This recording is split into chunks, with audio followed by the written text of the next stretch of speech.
All right, good evening, everyone. Thank you for joining tonight. Speaking to the mic, okay. I haven't moderated in a while, so if you don't remember me, I'm Stephanie Nakasone Ramsey from the Office of Recovery's DR office. And we'll get started today. I did ask, I saw Uncle Lawrence just came in. Did you want to be able to do Pule tonight? If not, Uncle Earl has said he is willing. So. Uncle, you don't even have to stand up. Be comfortable. Okay, thank you. Dear Lord, we thank you for this day and this evening. And we thank you for this place that you have provided for us. We thank you for bringing us all together safely and healthy. Almighty God, we ask that you bless us with wisdom and knowledge. Bless us with information that we may need to move forward. And bless us, Almighty God. And bless our minds, our body, and our spirit, that we will be all in one and in one mind to move forward and help each other and give us the opportunity to make our lives whole again. Dear God, please bless our county officials and their leadership, that they may have the power and the opportunity to help each and every one of us that is in trouble, and that we can have their guidance and their help to rebuild our lives. It is so important that our lives become alive and not in a place of darkness. God, we ask that you give us the light and the way to receive thy light. Bless us, Almighty God. Bless each and every one here tonight, that we will be safe and healthy. And we ask that as we go through the meeting, that we may fulfill our duties here and to give of our knowledge and wisdom to each other and to help each other. And we ask that you cleanse this place, Almighty God, as we leave. Make it safe, take care of it, clean it, that the students and the faculty will be safe as they use this place. And bring us home all safe and healthy, Almighty God. Bless the way and the roads, that they also be safe and healthy for everyone. We ask this all in Jesus' name. Amen.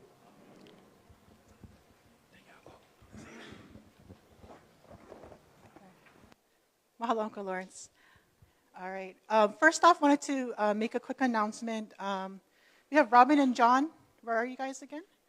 All right, right back there. They hold up their hands. They have these flyers to give out, giving away free furniture. So the furniture's from the Maui Marriott Ocean Club, and they're trying to organize giving away furniture for free for survivors, whoever needs it. So they have a whole list of inventory back here. So if you're interested, go see them after the meeting. Yeah, right back there.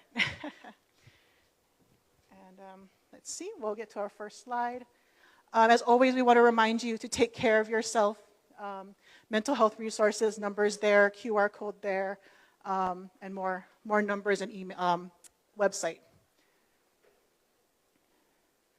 And especially at this time, we have, we just came from the 2-year anniversary, the fires. I want to thank you all for coming today. And we wanted to show you a quick video that our team put together, our comms team, Mia. She's amazing. She put together an amazing video. Wanted to show you. There's a whole bunch of videos up on the county YouTube that was put together in lead up to the 2-year mark. And I really mahalo Mia and her team for putting these together. So I wanted to show you one of those today.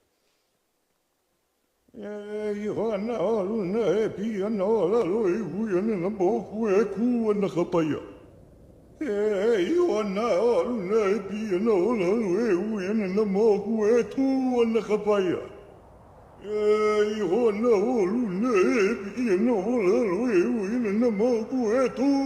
2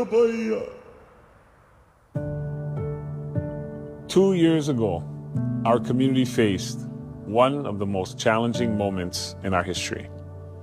In the face of adversity, Maui revealed its true strength, a strength built on aloha, unity, and resilience. In Lahaina, Kula, and across Maui Nui, we've come together to rebuild lives, heal hearts, and honor the memories of those we've lost. Healing goes beyond the physical. It encompasses emotional, mental, and spiritual well-being. As a community bound as one ohana, we remain committed to supporting every individual, providing the care, courage, and compassion needed as we move forward together. As we remember, we also rebuild. As we reflect, we also reimagine. Together, we continue to lift one another, honoring our past and paving way for a brighter future. Together, Maui Nui will continue to heal and continue to rise.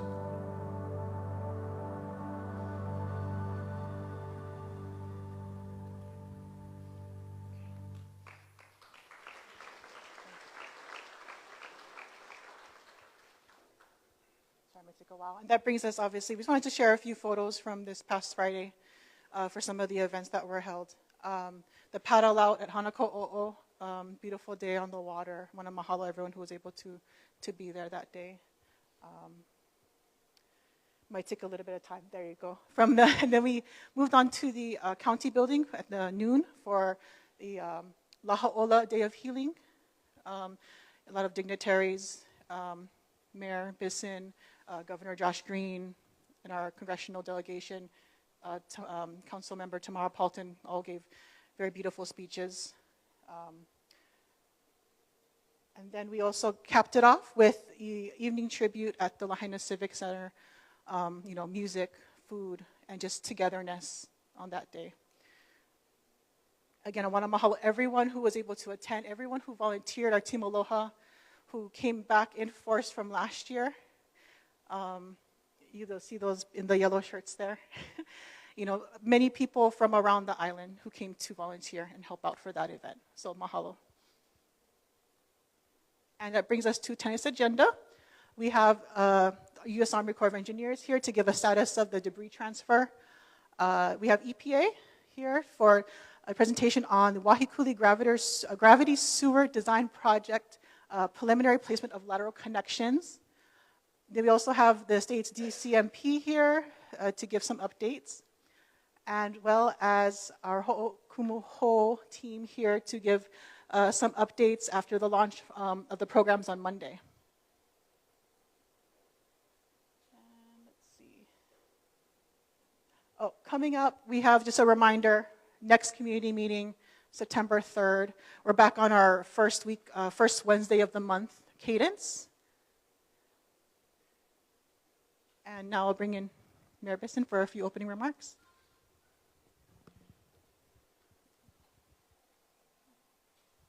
Mahalo, Stephanie. Aloha mai kākou. Just want to say aloha to our Lahaina ohana. I'd like to also point out your advisory team members from this side, Kaliko and Uncle Earl. Thank you folks for attending on behalf of the advisory group tonight and for all the Mondays that you folks spend with us. There's a lot to get through tonight, so I don't want to take up a large portion of this, but I did want to also add my mahalo to all of you who participated this past Friday in some way. And if not with one of these programs, with whatever you felt comfortable doing with your own families, in whatever way you folks remembered that day. I did also want to thank the volunteers, the organizers, the folks who put that together. A lot of work went into that behind the scenes to make sure we could honor those we've lost in the best way we could, and that was by bringing everyone together. What you didn't see up there, because it wasn't a program that was sponsored by the county, but by your own community, was the Obon Festival, which I understand was a complete success. And again, it brought the community back together once more at a familiar, albeit changed location down at the Lahaina Jodo Mission. So again, thank you to the groups that put that together, the different organizations that combined to put that on, and your own community. I know that was also an uplifting event and a time for the community to be together once more. I have some folks to introduce. Am I introducing council member first and then them? I'm going to do them first and then council member. We're going to change the order a little bit. Okay. That's good. Since we don't have an agenda, we can do whatever we like, right? I'm going to introduce our first responders to come and give an update or answer questions. So I'd like to introduce 3 groups of people that are going to come forward. Our administrator from the Maui Emergency Management Agency, retired Battalion Chief Amos Lono Kailua Hewitt, our current fire chief, Chief Brad Ventura, and the captain of Lahaina Police Department, Maui Police Department Captain. Did Everett was here? Here he is. Everett, you was wondering, who was that guy I was talking about? Captain Everett Ferreira from Lahaina, and I believe Officer Cleghorn is going to join him during their presentation. So, gentlemen, I don't know the order, but why don't you all come up, and I'll just hand the mic to, do we know who's going first? Chief? Thank you, Chief. Aloha, Mike Kako. Good evening, everybody. We've been asked tonight to just come and kind of give you an overview of the recent Kaanapali fire. We recognize that the fire was very near the 2-year mark, and so there was a lot of anxiety in the community. So we want to be here tonight to share with all of you how that response went, what we did to take care of that fire as a group, and how we're going to be doing that continuously moving forward. So I'll step out of the way there. A couple things I'll just cover is what our agency was responsible for. So the dispatch was about 11:30 in the morning, and every morning we're checking the weather to see how things are. That day we had variable winds. Variable winds means the winds are changing directions. They're light, but they're not always consistent in the same direction. So for those of you that were either watching the fire or heard about it, the fire was not running anywhere, but it was kind of just waving back and forth, and so that was creating some smoke going in different directions throughout that event. The response that we send to these fires includes the engine company that was out of Lahaina, as well as its tanker truck, and then the battalion chief. So those are the initial resources that are sent there. When those resources are deployed, we're also taking additional 911 calls, getting updates from Central. And before we really established a full command structure out there, the response units were upgraded to include Ladder 3 as well as Air 1. So that all happened as we were kind of headed to the scene and getting set up. Once we got on scene, we established unified command with the police department through our battalion chief. So the first on chief officer unifies with the highest rank police officer available, and then we created unified command. At that point, and looking at the fire, our goal was to upstaff our resources. So bear with me on this, is a long list, but this is what we brought in to take care of this fire on that particular day. We brought in 5 MFD engines, 3 MFD tankers, a brush truck, a second chief officer, a fire investigator, 6 tankers from Public Works, Highways Division, and private contractors. Additionally, 2 private dozers, an airport fire truck from the Kahului Airport, and 2 more aircraft. So we have basically all of this in our fleet and available. So if we need to up our resources at any particular time, we can. What we've been working on is making sure that we have a lot of our relief fleet, which isn't frontline apparatus, available for calls whenever we need surge capacity. So when we got on this scene, you guys might have seen some of the pictures in the media that we sent out. The primary concern was structure protection for us. So there was a warehouse and a small commercial area that we were trying to protect. So the engines focused on that area, and they focused on identifying, we call it the box, that's where we're keeping the fire within the box. So we identified the roads that we're going to make our stands at, and some of those roads could be dirt, they could be paved. And so that was identified early on in the incident, and then our crews worked to keep it inside that box. By the evening, the fire wasn't growing anymore, and we had the fire contained, but not 100%. So that whole night, we left crews on it throughout the evening, and then the following days, we continued to go back. Even though there's still some small piles of mulch, or there's big piles of rocks, that there might be some organic debris burning inside it, we're going back every day to monitor it, to kind of keep an eye on it, put more water on it, and kind of tend to it. So that's more or less what our response was on that particular fire. And just to give you an idea, right now we're running about 20 to 30 grass or brush fires per month, but a lot of them obviously aren't as big as this Kaanapali one and aren't as visible, but that's the pace that we're going at right now with our department and responding to fires. A lot of them, depending on where they are, the wind speed, the relative humidity, we're keeping a lot of them under a half an acre, but occasionally in the drier areas, they're getting a little bit bigger. So that was our response, and then I'm going to turn it over to police to kind of say what their roles are and how they worked with us in Unified Command. Thank you, Chief. Evening. So in fires, police take a supportive role. Fire has command. So in this one, once the birds came into the zone, we had to shut down the roadways for safety. If they have to go over any roadway to grab water and do drops on the other side, we have to shut it down. So that's why we had road closures at Upper Lower and Pu'ukoli'i.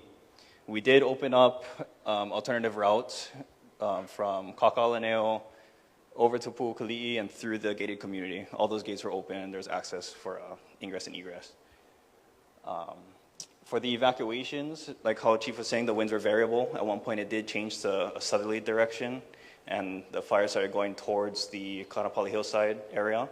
So we did start evacuations from the highway up towards Kaanapali Hillside, the middle road. It's not really shown on this map, but. And after they called, it was under control. We opened up the roadways, so our part was very small.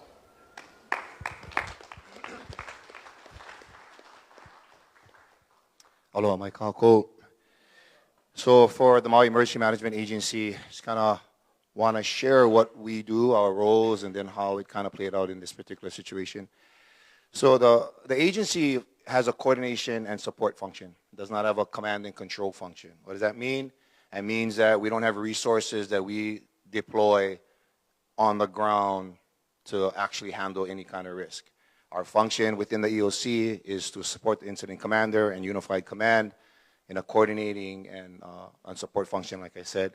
Situational awareness, what we're doing is we're using all the tools available to us, which includes Alert West cameras, as well as our own county cameras on county facilities. We're using maps, we're using flight trackers, we're using traffic maps, we're using weather reports to gather the situational awareness that supports unified command on the ground, and we are trying to stay ahead of potential impacts.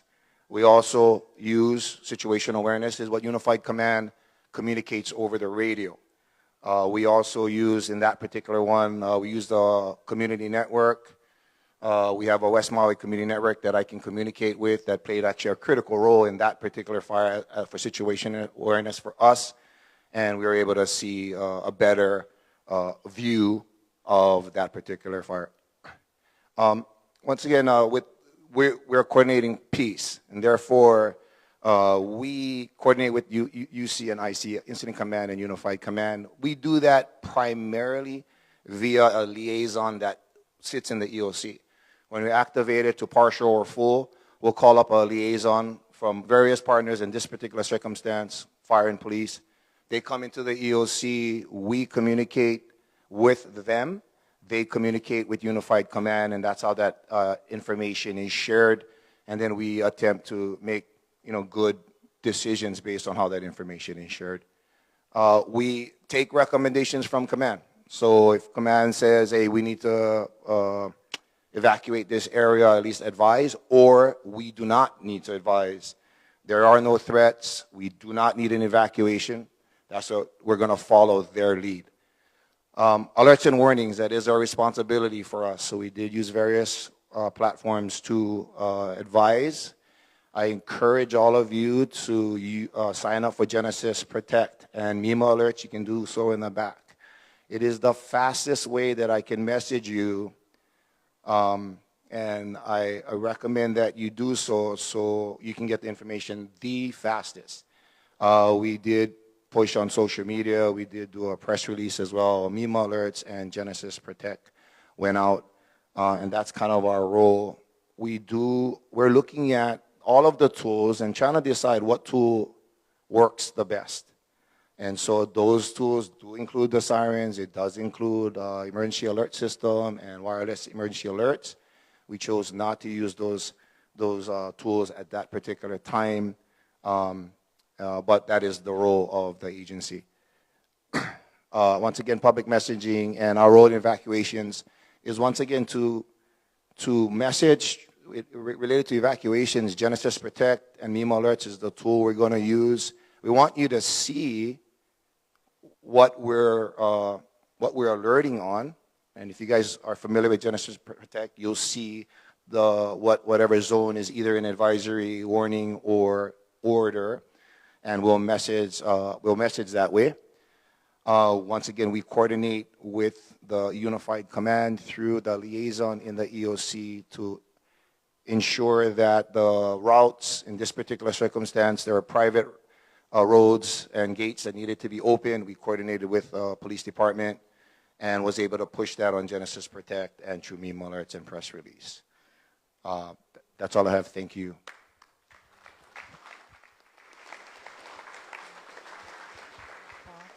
Thank you for all that presentation. And just to let you know, this team will be here for Q&A afterwards, as well as one-on-one conversations you can have after. Councilmember Tamara Paulton said she cedes her time tonight. She's right there if you want to talk to her later on. She's in attendance tonight. Mahalo for being here. And now for Colonel Biggerstaff for an update on the debris transfer. Aloha. Mahalo for being here tonight. Not a lot to report. Our debris mission is going very smoothly. We appreciate all of your support, continued support of the past 2 months. Last week we reached 53% complete, so we're on good progress.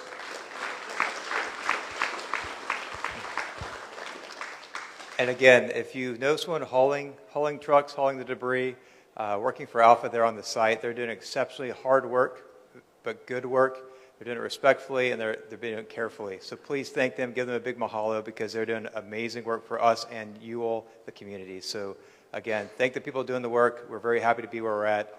Very smooth process so far. Thank you for your patience as we add these vehicles to the roads. But again, thank you. I'll see you next month.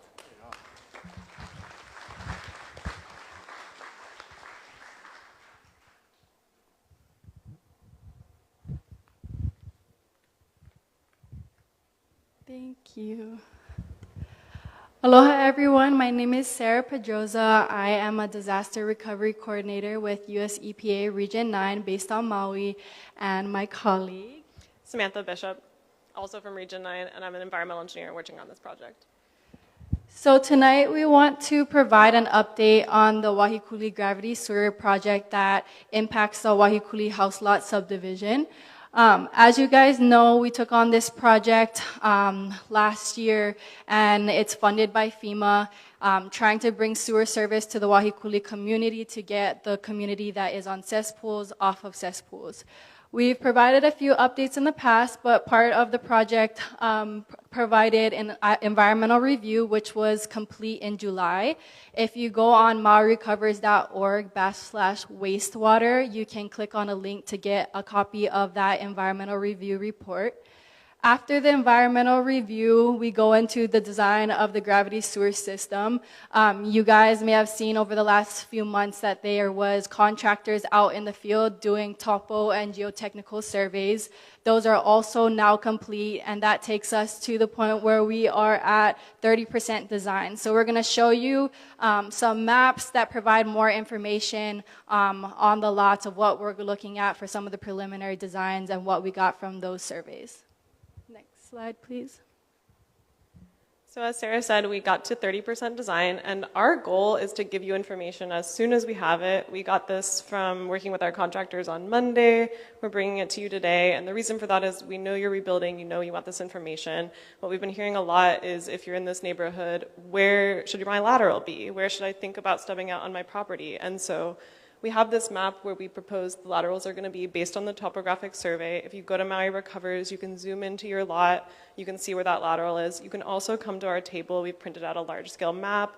Talk to us about where you think your laterals should be. Give us some feedback even. We're able to iterate in this process. That's why we're here, to collect that feedback from you and change it if it works better for you someplace else. It's kind of hard to see up here, but when you do go online, you'll see that the lots are color-coded, either yellow, green, or red. The vast majority of them are green, which means that we think they're going to be able to connect via gravity. That is the easiest possible avenue. Some of them are going to be yellow, which means that there's a chance that we're going to have you connecting through an easement. Sarah's actually going to make calls to the dozen or so property owners that fall into that category in the coming weeks to talk to you about what it would mean to have your property be through an easement connection, and if you'd actually prefer the next option, which is a grinder pump in your backyard. Those are going to be the red lots on the map. That's less than 20% of the community. We're doing our best to minimize that because we know that it's not ideal. We'd like everyone to connect to gravity if that was the way that the earth was laid. Once we finish the 30% design and we get your feedback, we will actually be out here again in November to talk to you about 60% design. And then I think you wanted to say something about contractors.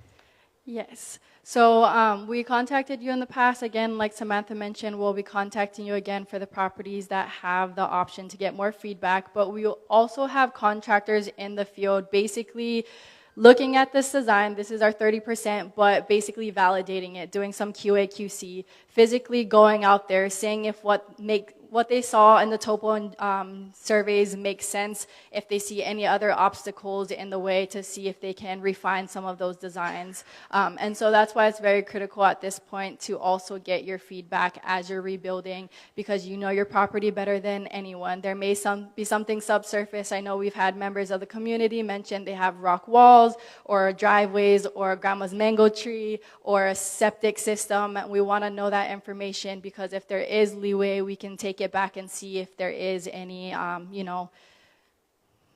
flexibility in that placement of that lateral. So there will be contractors in the field on Wednesday and Thursday next week. They will be in the public right-of-ways, maybe looking into some of the areas where there may be easements or where one of the lateral connections would go. So don't be alarmed. It is our contractors, not somebody random being niele on your property. And then Samantha will give an overview of what you're seeing in this image. So if you are from the Wahikuli neighborhood and you want to talk to us about your specific lot, we have these additional graphics to explain how grinder pumps work. We'd love to talk to you about them. I'm the EPA engineer. We also have our County Department of Environmental Management engineers here. So please come and talk to us about your individual lot, and we will happily explain everything that we can to you. Thank you. One last thing, we do have Director Shane Agawa at Department of Environmental Management that is outside, but he'll be available for Q&A after the fact. I know many of you are familiar with him as well. So we'll all be at this table.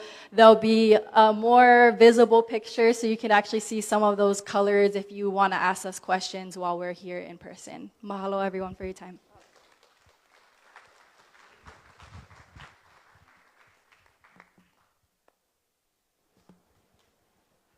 Make sure to speak into the mic. You're going to run slides, or they're going to run slides? Yeah. Aloha mai kako. Good evening, everyone. I'm going to pass the mic around, but we are representing the Disaster Case Management Program. My name is Angel Kamaka. I am a program administrator for the state's Disaster Case Management Program. I am employed with St. Vincent de Paul, who helps initiate the contract. Aloha, my name is Kamaka Kanhai. I work with GEM, and I'm the Housing Specialist Supervisor, and we're a member of the State Disaster Case Management Program. Aloha, my name is Danielle Dries. I'm the Executive Director of GEM Hawaii Pacific, and happy to be here supporting the new Housing Specialist Program with the Disaster Case Management Program. Hello, Maikako.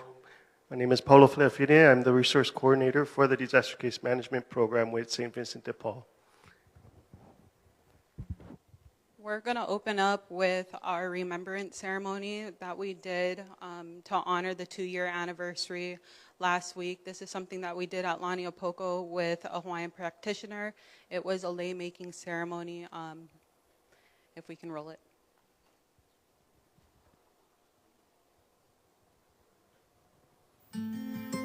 I've seen a lot of resilience come out of our Lahaina wildfire survivors, and since the day that this disaster started, I knew I wanted to be a part of the recovery efforts. The Disaster Case Management Program was launched in November 2023.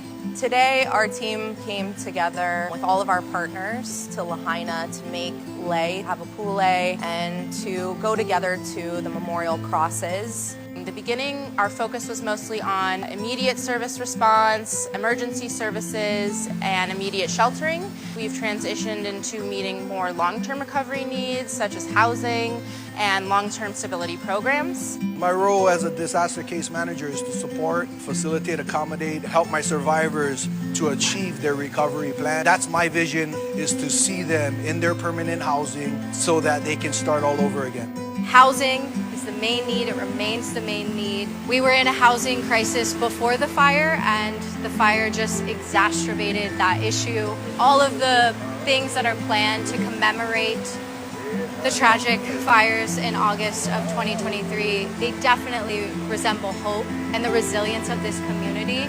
We've served over 6,700 people. Currently, we have 4,000 individuals in our program, and we're not going anywhere. If you do not currently have a disaster case manager, please enroll by calling 211. Thank you. We just want to honor you. This is the second year of the memorial and those who's passed. We are here to support as the disaster case management program so that you do not have to do it alone. If you do not already have a disaster case manager assigned to you, you can start the enrollment process by calling 211. For those survivors who are located on the mainland, we know some of us had to relocate. They're going to call 1-808-ASK-2000. That's 1-808-275-2000. If there's anybody on the live who's from the mainland who needs support, we will support you out there. If you know anybody in the mainland who's a disaster survivor who needs our support, provide them that number. The option is number 4. You're going to dial in number 4. They're going to give you prompts. It's number 4. If you already, sorry, that's really loud. If you already have a disaster case manager or a representative and you don't know who your representative is, you can inquire at the DR4724 email.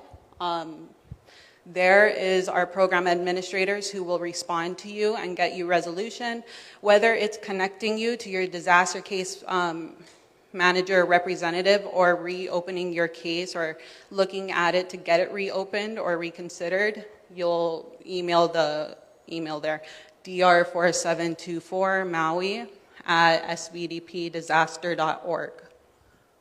Next slide, please. So here's a layout of our, here's a layout of our organizations. We have, in coalition with the Disaster Case Management Program, we have Aloha House, Pacific Gateway Center, the program administrators who also provide disaster case managers, and Pacific Gateway Center. We have here today with us GEM. So DCMP has opened a new sector in our program. They are the housing specialists. So they have gone through rigorous training last week to provide specialized housing case management. We do recognize it. reiterating from the clip that it is our primary need for housing support. Should you need it, please call 211 or, thank you, the mainland phone number, or inquire in the email. Thank you.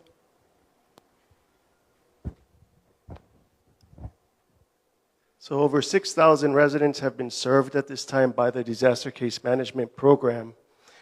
$140 million worth of services have been provided through our case managers. And so far, we've reached 347 community members that have now successfully reached case closure. So that means they're in permanent housing, that they're financially in a stable place, and that they're on their way back to their road of recovery. So why sign up now? It's been 2 years, you know?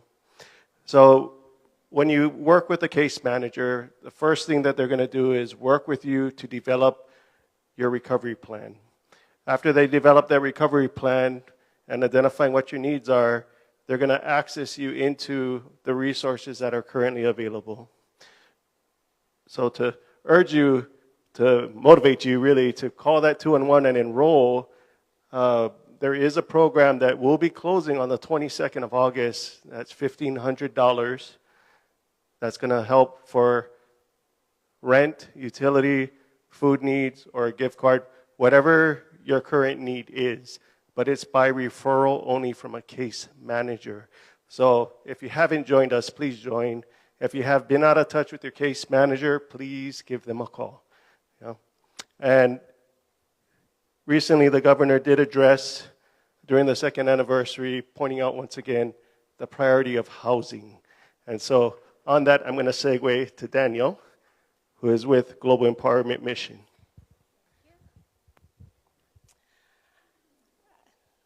Aloha, everybody. We are super excited to announce the new Housing Specialist Program through the Disaster Case Management Program. And many of you may know GEM already, as we've been with the DCMP for about 1.5 years. But also, if you were housed in the state DHS RAP program in an Airbnb, that would have also been through GEM. So we're here in the community and here to help long term. The goal of this program is really to work on a housing plan that is permanent. So we're looking at permanent housing solutions. As you know, and it's inevitable, FEMA direct lease, CTHA, those interim housing solutions will eventually come to an end. So we need to begin planning now for that inevitable reality. And so our team will be here to guide you through that process and help find long-term permanent housing solutions for you. And I have Kamaka here for my team. So as our housing specialist team rolls out with our program, we're very excited to work with all of you on creating your individualized permanent housing plan. As the DCMs have offered you resources, and now you're getting to the point where your last remaining goal is permanent housing, that's where our team steps in and works to create a plan with you. So just as a reminder, if you don't currently have a state disaster case manager, call 211 to get enrolled. And the entire state DCMP is very excited to work with all of you and support you every step of the way. Thank you.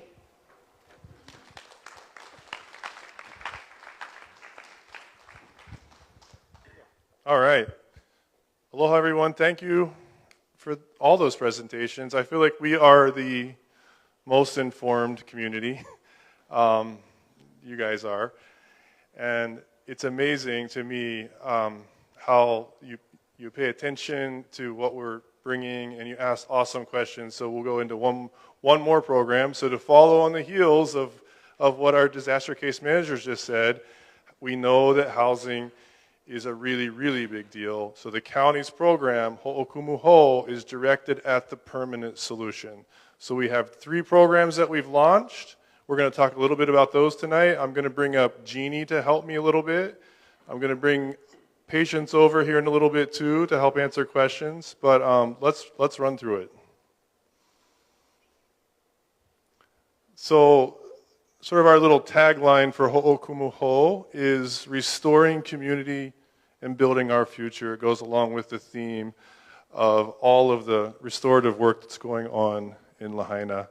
And you guys have heard me talk about this multiple times in multiple ways the last couple weeks, but we're just really excited to remind everyone why we're doing it. And it really is to just bring everyone home. So the 3 programs that we've launched as of Monday are the first-time homebuyer program. This program is really outside the box from what is typically done in a HUD program. So we came in with our action plan and we were like, how does this feel? And everybody was like, well, what about an opportunity for first-time home buyers? Because we had such a high percentage of renters. So that program is really geared towards helping folks become an owner. It does have stipulations. We'll talk about those later. But it's up to $600,000 to become an owner. The second program that we are launching is our single-family homeowner reconstruction. So if you owned your lot and your house was destroyed in the fire, you can get up to $1.2 million in assistance to rebuild. Again, all these programs have some strings attached, but they are meant to get you home. And then we have finally our single-family homeowner reimbursement program. That program was also, as we went through the action plan, a direct result of comments that we got during the action plan process. And really what we're trying to do here is, if you made it through and you did everything you could as a survivor to get home, and you've already done it, we can come in and help give you a reimbursement check to reduce your debt. So that's the 3 programs in a nutshell. And here's how you can apply. So I think I'm going to ask Jeannie to come up, if she can, and run through the rest of it. Yeah? Aloha, everyone, and mahalo for the opportunity to be here today. So as John led into, there are 3 different ways to submit an application. You can go online. The application portal is open, ho'okumoho.mauicounty.gov. You can click on the apply button and submit an application there. You can also download the mobile app, either on the Apple App Store, or the Google Play Store. So the mobile app is out there, super simple, works really good on your phone. If you're a person who likes to take pictures of documents with your phone, you can upload them right then and there using that photo feature as well. And you can also visit one of the intake centers. So there are some online appointments available for either Lahaina Gateway or the Kako'o Maui in Kahului. You can walk in or you can schedule an appointment online. We also have a couple of awesome team members here today. So if you are interested in submitting an application or just learning more information, we can do all that right here with you today as well. That's what the mobile app looks like. It's pretty simple. And we have an awesome picture from day 1 of the opening for the outreach centers. And that's a picture of what the website looks like. All right, so to date, as of a little bit earlier this morning, we've received 446 total applications. 59 of those for a single-family homeowner reconstruction program, 32 for the single-family homeowner reimbursement program, and a whopping 355 for first-time homebuyers. So to date, over the last 2 days, we've had 150 plus walk-ins between the 2 centers. So again, you can walk in anytime. There's wonderful, lovely faces waiting to greet you, and we have case managers or program specialists that are working with folks and can be available for you. We also have a pre-enrollment form. So I think we talked a little bit about this during the webinar session on Saturday, if you were able to attend that. But if there's not a program up here, one of these 3 programs doesn't fit your recovery needs, the county still wants to hear about that. So the way that you can submit that information is through a pre-enrollment form. Again, we can do those right here with you today, or you can go online and submit that pre-enrollment form. It's not an application, but it's providing additional information so the county can continue to evaluate the needs of all of you. And then we have about 10 cases assigned per case manager. Those cases are actively being reviewed and worked. I believe we have about 1 case that's ready even to move into eligibility already. So we're making good progress. All right, so definitely want to call out, the first day that applications opened, there were some blank screens that were showing up when people submitted. We do have those resolved, so if you have any concerns about that, we're happy to talk through it, check to make sure that your application got submitted for you. We can make sure that that's in there and that you have an application ready to be reviewed. The appointment slots have filled up quickly, but we are opening appointment slots every day. The team is actively working with folks that have appointments scheduled out in the future to see if we can get them in sooner or calling and addressing their concerns over the phone rather than having to have them come in. So making progress on that end. If you have any challenges or issues, always feel free to call the centers as well. We do have a phone number. You can reach out if you're having challenges submitting an online application. All right, so you can scan that QR code there to access the website right now. Like I said, you can download the mobile application and do an app right now if you want, or we can help you over at the tables after the meeting.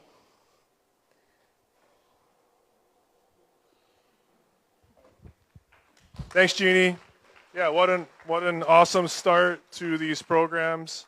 It is our favorite time of the night. And let's get rolling with our Q&A. Yes, sir. Right down front. Do you have a mic? I'm sorry. Yeah. Let's make sure we can hear the questions, and if we can't hear them, I'll repeat the question. Hello? What's the current allocation for this program? Dollars out. Overall, for housing, it's $900 million. But for these 3 programs I'm going to let her recite it because I don't want to say it incorrectly. $288 million for reconstruction, currently $10 million set aside for reimbursement, and $92.5 million for home buyer assistance. Jeannie, you might as well stay here. I have too many numbers in my head. Okay, other questions? Over here. Okay, Morris. Oh, Jeremy. Here we go.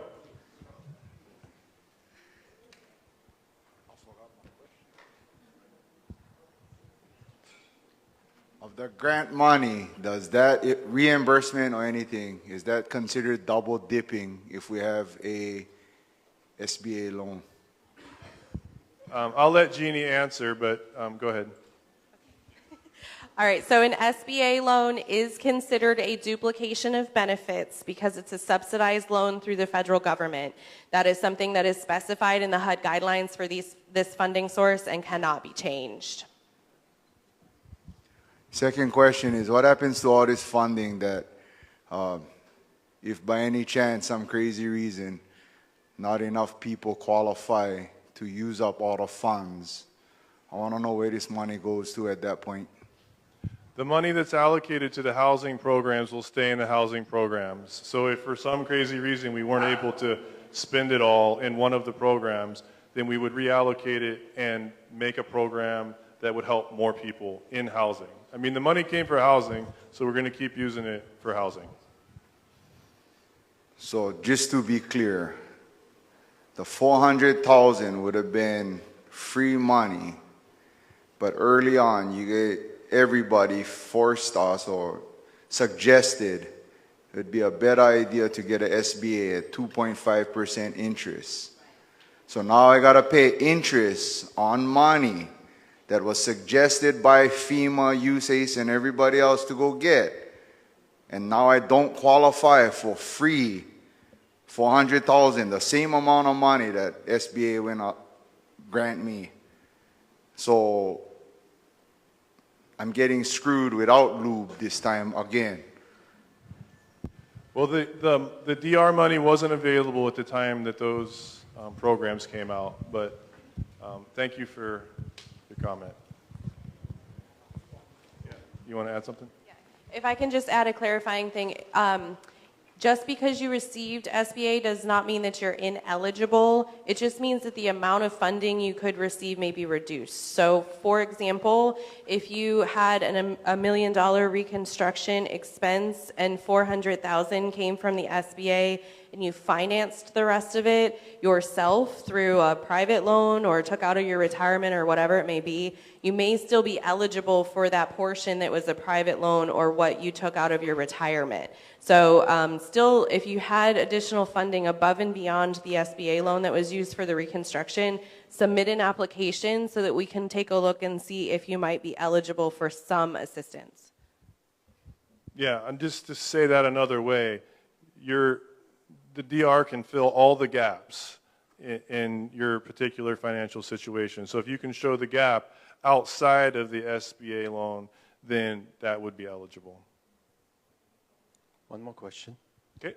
So if you have insurance that, like whatever your insurance gave you, that would be considered duplication of funds, right?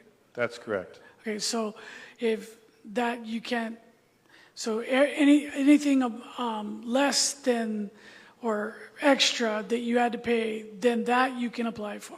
Okay. That's correct. Okay. Two over here. Oh, over here. I'm sorry. Hello. I don't want to be negative, and I'm not. I appreciate everything that you guys are doing. I understand that the restraints. I just ask a favor. With this elemental P monies, can you please stop saying it's for Lahaina residents who lost to go back home? Because all of these programs is for housing, and anybody can apply. It's not just for the people who lost. Housing, and you have to. You cannot just say it's for Lahaina people and the residents that lived in Lahaina. You guys have to say it's to repopulate, rehouse, give opportunities to put houses in Lahaina, but it's not exactly for the residents who lived here and need help, because most of us will not qualify, and that's why Jeremy is asking where the money's going, and it's going for housing. Whether it be in Lahaina, if we can't spend it all in Lahaina, it will be someplace else.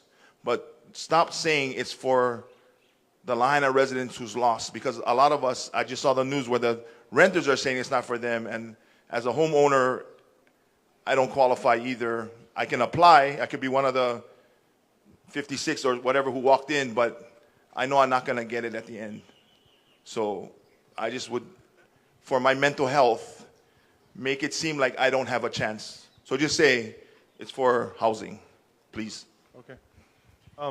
Just to clarify though, the new homeowner opportunity program is for if you lived in the area that was part of the disaster. So that will be given preference in that program.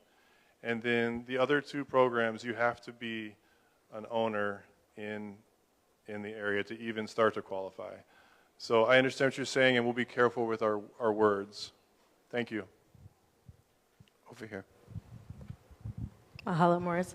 You guys can take a break. I don't have one for you. So my first question, I think, is for Four Leaf and planning. I have a couple folks that I've encountered recently, and I don't think this is just recent. I think we've all seen quite a bit of this. But one thing that, and I tried to get more specifics, like just maybe some line items, whatever, but I have a lot of people that are saying, you know, they keep changing the rules. And and maybe that's not true anymore, but I think for where people are or have been in the process, that it is true for them. So if you could maybe just touch on that. I mean, the specifics that I was able to get was, so we had our plans drawn up by the architect, and then there was a change in how close things could be to the edge of the property, and so then we were, I think it maybe trees, like shrubbery, I'm not actually sure. But like, just if you could speak to that, I tried to get more solids, but I think, you know, we're all kind of just, it's hard to wrap your head around all that stuff. Thanks, Anna. We'll ask our Deputy Director of Planning to come and ask clarifying questions if you need to, yeah? I'll do my best to address the question, and we can certainly talk after about specifics if you want to give me a TMK or property, what have you. I'll go over some of the changes that happened. Council passed the nonconformities bill to expand what could be rebuilt after the disaster. So that was a change. So people that may have had setbacks that went all the way up to their property line, typically before that bill passed, they wouldn't be able to rebuild that. So that bill allowed them to be able to prove that, yes, I was nonconforming, please let me have my setback back. Hopefully that makes sense. So that was a change. Last time I came here, I spoke about the architectural guidelines. And so that was a change in terms of the State Historic Preservation Division within the Department of Land and Natural Resources would do the architectural review, and they would make recommendations. And as of April 14th, 2025 MOU, the County of Maui Planning Department took over that review, and we made those suggestions requirements. And so that was a change via MOU. So those are some of the changes that have happened, and we keep changing the process. You know, we try to go through the public process, so we are trying to further clarify those architectural guidelines, for instance, through the Cultural Resources Commission, and so those are up for public hearing next month, and so tune in for that, and hopefully that gives some context. I don't mean to not answer your question or dodge it, but those are some of the changes that might be referred to. Yeah, I appreciate that. Thank you. And I think the county taking over from SHPD was really good for all of us. So thank you. I think we all know the wait times on that. My other ones are for the DCMP and or GEM. So what is the process for the transfer of cases from organizations who have left the disaster case management program?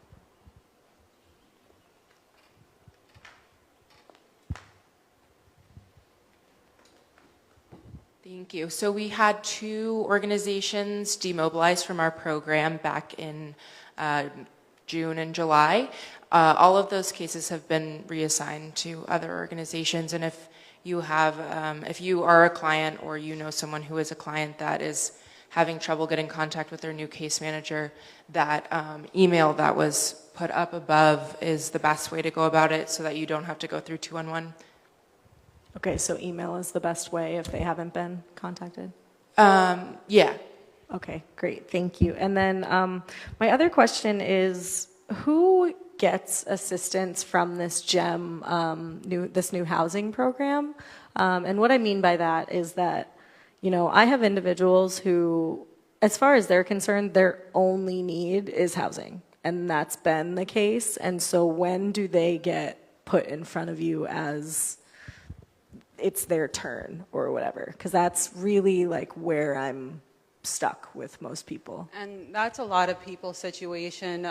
Once the client does determine that for themselves and it is identified that that is the client's only need, we will go ahead and double check it, go through the verification, and start the transfer process into a housing specialist. Okay, thank you. Do you have someone who has, I don't want to say resources about housing, because we all kind of know where that's at, but just in terms of, you know, like I do have some folks who have some like light other needs, but like overall, the thing that we've been working on for months and months is housing, and there aren't options. And so how can we kind of deal with that congruently. And I apologize. Thank you so much. So I just want to make it clear that the determination for when a client is ready for a housing specialist is made internally in the program. It's not made by the client. So like you mentioned, cases that housing is their primary need but might have some other additional needs would probably remain with the disaster case manager. But our disaster case managers have access to all of the same housing resources and can help create a permanent housing plan as well as our housing specialists. Our housing specialists program is specifically for clients that have no additional needs. That way they can focus on that and move them through the pipeline quicker. That way clients who do have additional needs can be managed by a case manager, and that way there's no bottlenecks on the case management side.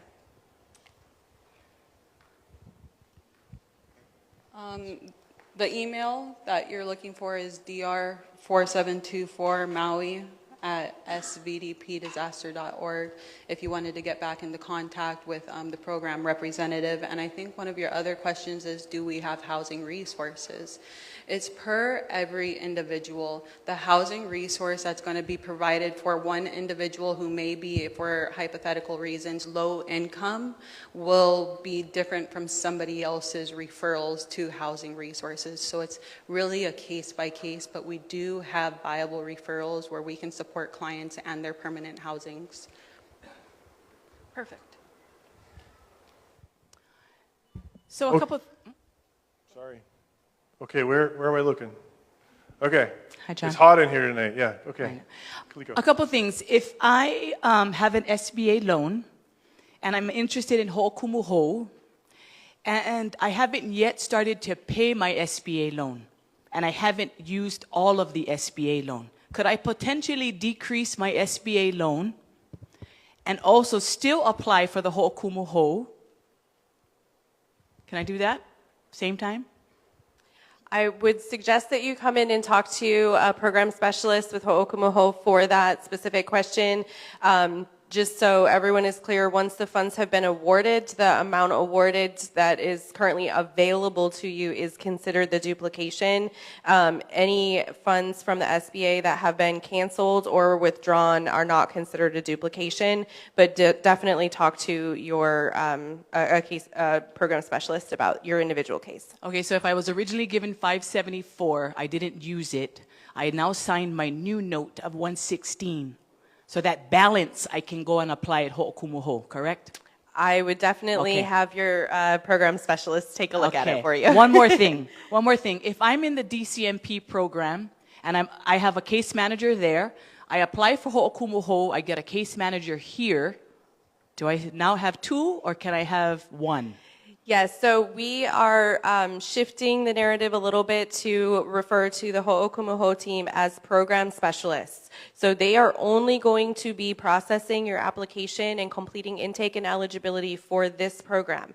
If you have other needs like, need access to food or other things that you're working with a disaster case manager on, you want to stick with that one as well. I did bring this up in the webinars, but I'll say it again. If you want your case manager that you may be working with outside of Ho'okumuho to work with the program specialist, you can designate them as a communication designee within your application. If you already submitted your application, we can update that communication designee. So those case managers can talk to each other and then take some of that burden off of you. So we have program specialists. We don't have case managers under Ho'okumuho. We'll just make that distinction for everybody so we don't mess everybody up. Yep. So it's hopefully simple. When you sign up for Ho'okumuho, there will be the checkbox that you will allow a case manager to receive and send information on your behalf as well. So make sure that you talk with your case manager and have that box checked. Any more questions on that one? It's a really important point, but go ahead. So, Chief, hopefully this is a simple question. Why the difference in limits between each program?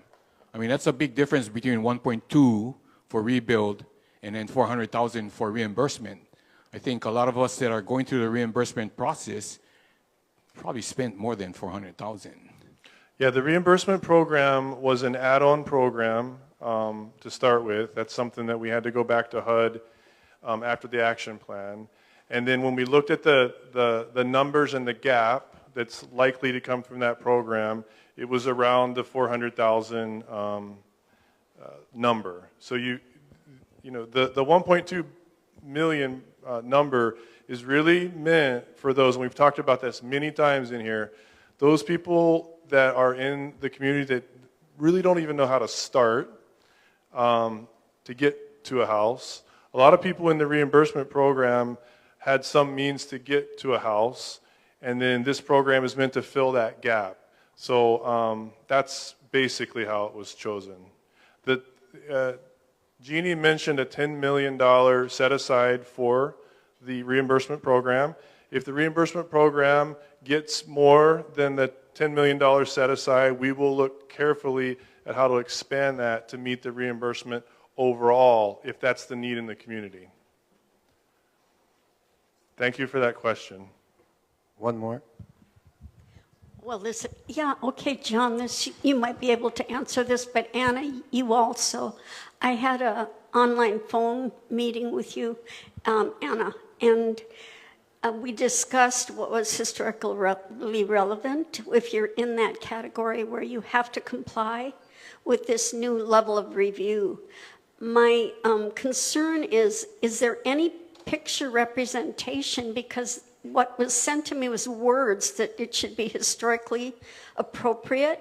And I kind of laugh because that would be a grass house, as we know, but that's not going to fit with a building that I could build. So is there any pictures that we could see for when we do turn in a permit, or anything visual besides the words?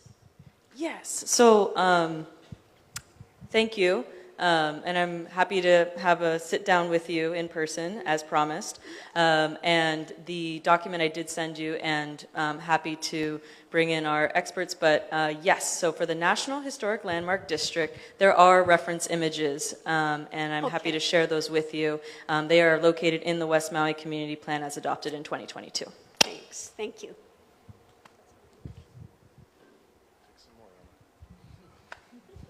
Question.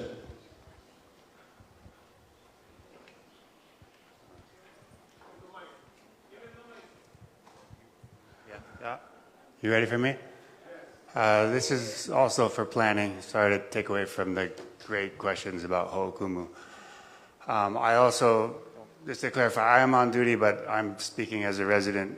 I live in the National Historic District, and I'm also concerned about this, the historical view. It's very hazy and very undefined, and I just want to have one question is, there seems to be an aversion to standing seam roofs. I don't understand why in a town that just burned down, we wouldn't allow one of the most fireproof roofs available. I don't understand why that's a problem. I mean, there's lots of issues I have with this review. It's not defined, there's no pictures, nobody knows about it. Everybody's designing houses and then being told they can't build those houses. But my one just easy, simple question is, why couldn't we have the most fireproof option? So the National Historic Landmark District Design Guidelines were obviously adopted prior to this disaster. And so that is why we're going through the Cultural Resources Commission to adopt better fire materials, recognize fire-resistant building types, and so without overstepping on what is established, we're trying to navigate that and try to get to the goal of fire-resistant materials and building design. So that is part of why we're going through the Cultural Resources Commission. But I can address more directly that we are trying to navigate training 4-Leaf to take over those reviews and standardize it, and we really feel as though adopting new streamlined, clear guidelines through the CRC is the appropriate route. And so that's why it's taking a while, but we are actively working to it as we speak. I just want to express the community's frustration. Your description of what we're trying to aim at is like this, and it takes a year to design a house, and you guys are making up the rules as we go along, so it's impossible to hit. I totally hear that feedback, and we are trying to be responsive to it and navigate the guidelines that we have adopted. And so, but we're happy to do what we can to consult with you and answer your questions. The last question is, since it's a National Historic Landmark District, which period of history are we talking about? There are several that are recognized. Well, which ones? Can you give me a number? Yeah. There's Victorian, Plantation. Years. Oh, years. I'm bad at years. We go by design type and style. My subdivision was built in the 70s, and you guys are telling me to build houses that were designed in the 50s. Yes. Well, I agree that too, but we need some clear definitions so that we have something that we're aiming for. I could not agree more. Okay. Okay, over here, John. Okay, let's go. Thank you, Morris. Hi, John. Hi. I would like to request, maybe even urge, Ho'okumuho program to come back with an answer on the SBA loan, building on Jeremy and Kaliko's question. There's potentially hundreds of us owner-occupiers who have yet to build, who maybe were approved for SBA, have not taken a draw yet. And rather than bombard Kako'o Maui with 100 of us asking the same question, maybe you can get that defined and then come back to the community, because the real sticking point, we're all very grateful that SBA is an option for us and that we can take out a loan for 2.5%. But the sticking point for the community is that we should not have to go into debt to replace the home that we had.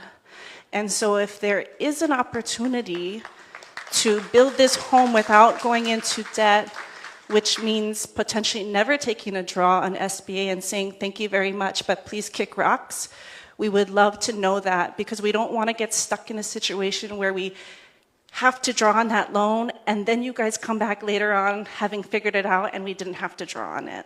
So if you could not make us go to Kako'o and come back to the community with a community answer so we can all hear it, I think a lot of us would be grateful for that. Thank you for that. I mean, we can definitely lay out these frequently asked questions in a detailed way so that we can help you process the question and the answer per the code. And then, everybody's different, so we definitely want to make sure that you still. Well, I guess what I want everyone to hear is, don't let that stop you from coming and applying. And we do have a fourth box. So we get the 3 programs, but we have a fourth box on the program that says, I have a different situation. And at least fill out the questionnaire. You can do it online. You don't even have to come in, just to let us know the exact situation that you're in so that we can help better answer that question for the whole community. I totally agree. We don't want to keep going back and forth with this, and we want to provide you as much information as you can so that you can take advantage of a grant, not a loan. Because what we're bringing is a grant, not a loan. And I would love to help you guys get to that point. Thank you for that. So I just want to big mahalo to 2 different people today. One of it is to the fire department for offering the fire recruitment class that you just did with Ho'omau. That is a much, much needed thing that we needed here on Maui. And it was also brought up that there was other types of programs like that on the table for the the police department, lifeguard, and EMS. And if the money came from the county or the donations or whatever, that was a well-spent program. And I want to thank you guys for that. And I hope to see that more of that happens in our community for our kids, especially to retain and keep staff here. The other one is to Anna.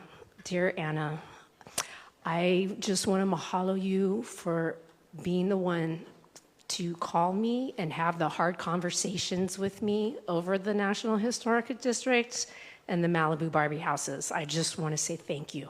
And I appreciate your time and your clarification. I know we went round and round.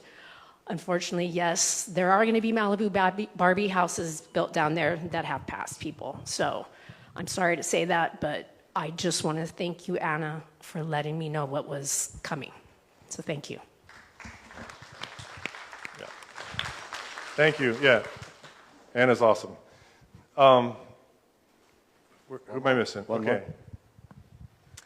And we have just a few more questions. We've been going on a while, but go ahead. Thank you. I have several, and there are different departments. So one is, I just have to say, the county was awesome. I live in the Kahua Mill Camp, and they did specific meetings for us to kind of help us so we could move forward. And I know Waihakuli neighborhoods have done ones so they kind of knew where their septic system was. Situation. So I'm wondering if maybe that would be a good thing to do with the National Historic District, is have specific meetings just for that group with slides and what they actually can do, and so that they can move forward, because I know that helped us a lot and we appreciate it. So that was one suggestion. For housing, I'm wondering, and because no one's ever talked about it, but Lahaina Surf made it through the fire. It probably needs a lot of rehabbing, but are they going to work on getting that? Because that would be a lot of instant housing for our community that lost rentals. So what's happening with that? And in our neighborhood up Lahaina Luna, there was the senior housing that burned down, but I'm not seeing the county working towards getting that up. And when you see how quickly that 4-story apartment complex is going up, it makes you think that why aren't we building the senior housing back? Why aren't we getting Lahaina Surf back? Because that would house a lot of our community that lost housing there. Okay, so I'll answer your question generally. So we launched these 3 programs. There's also a multifamily reconstruction program that's coming too. So all those projects, like Lahaina Surf, Front Street Apartments, and others, have some eligibility for some of the DR funding. It's really similar, just conceptually, to a homeowner where you lost your home and you have a gap. So they all have insurance and they all have eligibility with FEMA too, and then they'll have a gap. And then, so we'll help them with that gap. We're not managing those projects, but we'd be happy to, as we have information from the departments that are running those, bring those back and give you a status update on those projects, either from the state or from the county, or if it's privately held. Thank you for that. Another category is I really appreciated on the day of the fire all the notices that came through the phone so that we kind of knew how to plan our day and not to go out on the road and all that. I was wondering though, like with the tsunami, we didn't have that kind of update, and could MEMA or some of these organizations that are for emergency be a little more proactive with the tsunami in addition to the fire? Just because it would be nice to know, like we had people sheltering at our place where we're renting and they didn't know when they could go back. So it would have been nice just to get updates, maybe every half hour, just going, is it okay to go back? Or, because not everybody had access to TV or radio. And then also enforcement of the off-street parking, because our neighborhoods are starting to be built back, and some of the bigger houses with limited parking, we're already seeing on-street parking. And I think if you had enforcement happening right now, and their logic might be, well, there's nobody in the neighborhood, but if you set that precedent, I think it would help people building to know that you are going to enforce it, and also make us feel safer who are moving.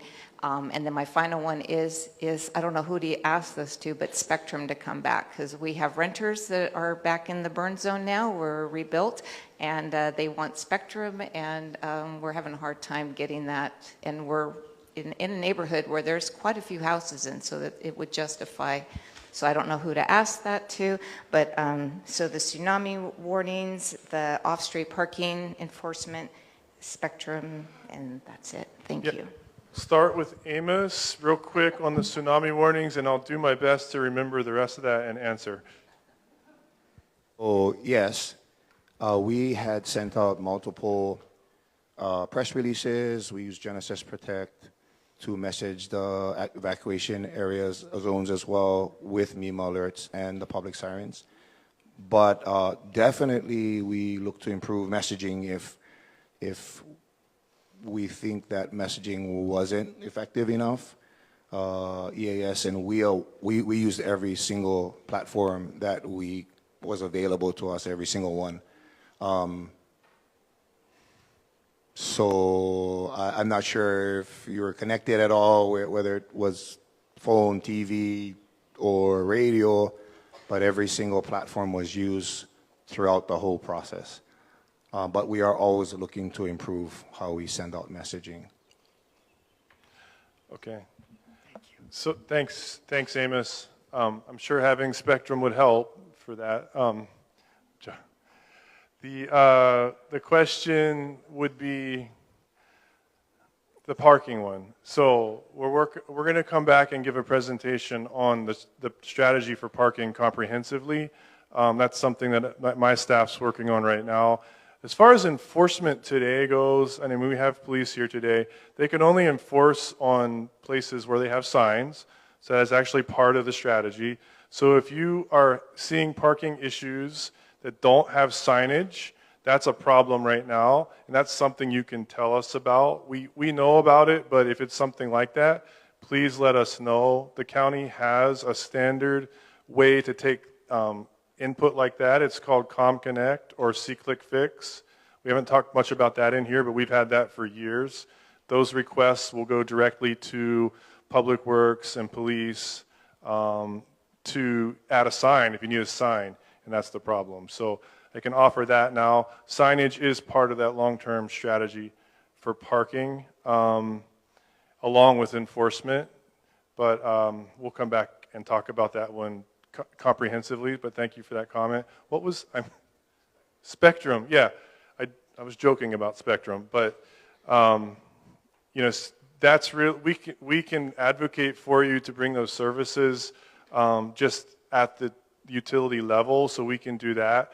The individual service requests will need to go in, and then they obviously have to run the infrastructure to your house, and we can ask them to come in and give an update. Happy to do that when they're willing to do so. Anything else? Okay, I'll do one more question, and then it's very hot in here, and we'll let you guys break to the tables. Go ahead. Got a real quick one. Is there, I accidentally found out that there is a group that have been paid to come in and look at our lot and say, these are your lines and stuff like that. Is that a program that's out there? Like a survey program? Yeah, the survey program. Yes. There is a survey program that's up and running. One of them is through Hawaii Community Lending. And HCF has sponsored some other surveys, so we can get you the details on that and make sure that we point you to the right place online. Well, the thing that concerns me is that they did a press, say they were excited that they got to 90 lots so far. At this rate, I won't be able to permit my house for 3 years. I own a lot. I pay taxes on it. It shows you exactly where the lot is, and now we have to have somebody else come back and say, oh yeah, what you're paying taxes on is right. I don't understand. No, it's not for tax purposes. It's to help. The whole point of that program was to help the design process. So the engineers that do the house lot design and the architects both, they need to understand exactly where the property line is, and they need to understand exactly how the ground works on that property in order to make a design that's permittable through the county. So survey's the building block of all that. That's why they do that. So sometimes they'll find easements on the property that you didn't know about. Sometimes there's other encumbrances on a property from your neighbor. You never know until you do the survey. And we had a lot of older. If you're in a newer development, it's probably not a big deal. But if it was designed for the older areas of town that had really lost all of their sense of boundary. So you may need it, you may not need it, but that's why the program exists. If you do, I think it's still available. Well, let's do it on the mic so everybody can hear. Well, the people online can't hear you. Yeah. And then I'll turn it to the mayor after that. I know it's the last one. Thank you, Mayor, for giving me your time. I had a situation, and I've talked about it before at meetings. People recognize me. Army Corps engineer, they did a good job cleaning out my lot, but they took like 10 to 15 truckloads of dirt that I have to refill. And I'm starting from scratch. Don't even have enough money. My insurance company wants to freaking readdress anything I get from the settlement for the wildfire case. So they're putting a lien on my house. And they haven't even filed it legally. And they turn around and say, we're going to take the money back from you. So I don't have enough money to put the dirt back. I'd probably dig it up. But at my age, I can't dig up money like I used to when I was young, like all you other guys. I'll tell you what, right now, I'm going to rebuild. I probably won't even live to see it come to fruition. But I need to get that lot filled up with the dirt that they took out. And I love the job they did, but they wrecked all my lateral and all my infrastructure for my sewage. I can replace that now, you know, and no one's perfect. But the thing about it is I talked about this before, and I think I should get reimbursed for that dirt to start where everyone else you can start now with a level project. You know, that dirt, that infrastructure, get it back up to 15 truckloads. It's going to cost me money. And I don't want to spend that money. I'm sorry, but I'm not being rude or selfish. But I think it's just right. Mahalo. Thank you. Yeah, you're the boss. Oh, no, so I thought you said I want to answer. No, thank you for that feedback. I know that we did have programs, and I'll have to check into this, and I'll ask my team to do so to help people with the very problem that you're describing. It's not a county program, but there were some programs out there that were helping individuals with that program. And I'll also say that if you even, I'm just going to, one more pitch, if you even think you might be qualified for the ho'okumuho, please come in and see if we can help you. I'd appreciate that. Thank you.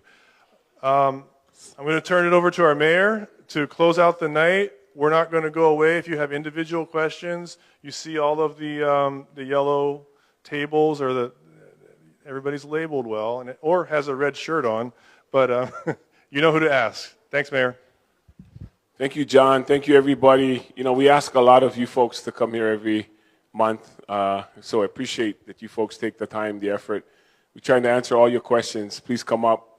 I did want to comment on a couple that were mentioned, and this is what I want to say to everybody who took out an SBA loan. Everybody who's in that category. Please be sure before you give up on that loan that you qualify to receive the grant money. Because it would be horrible for you to give up that and find out you don't qualify financially to get that. So I just want to be sure. I totally understand, and I would do the same thing if I was every one of you in that situation. But I really urge you, because we don't want you to make a bad decision or worse decision. I'm not saying any of those are bad. I'm just saying that please be sure and check with our staff to make sure that you actually can get that money, then release that other one. And I think you were all going to do that anyway, but I just wanted to say that to anyone who felt like there was a time constraint. I want to say something to people who are in the National Historic District. There are standards right now. We don't want you to have to follow those standards. The reason we're changing them is so that they do fit or find a pathway for you to get to where you need to go. We don't love those old ones either, like a lot of you have pointed out, but that's what was on the books before we lost the entire town. That was the standard. That is the current standard. what Anna is trying to do with planning and the commission and the Cultural Resource Commission is to make it, bring it into today's standards, and I don't mean today's standards as being modern, but I mean using the material and the designs that exist so that it can come back without having to try to be something unrealistic. I just wanted to say that, and I know Anna didn't say that on her own behalf, but that's precisely the reason. Some of the rules, we are trying to help make pathways, whether you're a commercial business or residential, because you are stuck in some of these rules that were there that did not anticipate this happening to an entire town. And so we're having to try to shift that too so that we can make it work for everybody. We're not trying to make you jump through a bunch of hoops, fill out applications, stand in lines, wait to hear no. That's not what we're trying to do. And it may seem that way sometimes, and I apologize if that is happening to you. But that is not what we're trying to do. Everybody that comes here every week, every month, have the same plan in mind, get you guys home. And if we can help you financially, I need to make a comment also about the reimbursement amount. They don't even have this program in HUD. We made that program. That's why we have one now. And the $400,000 is also helping us spread it to many more families that can take advantage. And she walked in late. I forgot to introduce Lori DeGama, who walked in late in the back. She think I never see her. And lastly, seriously, I appreciate you folks using the terms ho'okumuho. That was a decision made through our Pakai partners and our team, because we didn't think anybody wanted to keep saying CDBG-DR, CDBG-DR. Seriously. But now, I heard Kekoa tonight, we should have just called them elemental P. Because that thing would just flow off your tongue, Kekoa. But it is ho'okumuho. It is what some people refer to as the DR or the CDBG-DR. If you go ho'okumuho, it's these programs, and as long as we can extend the funds, and we will try to do that too, we'll try to reach as many of you as possible. Thank you folks for being here tonight. Aloha.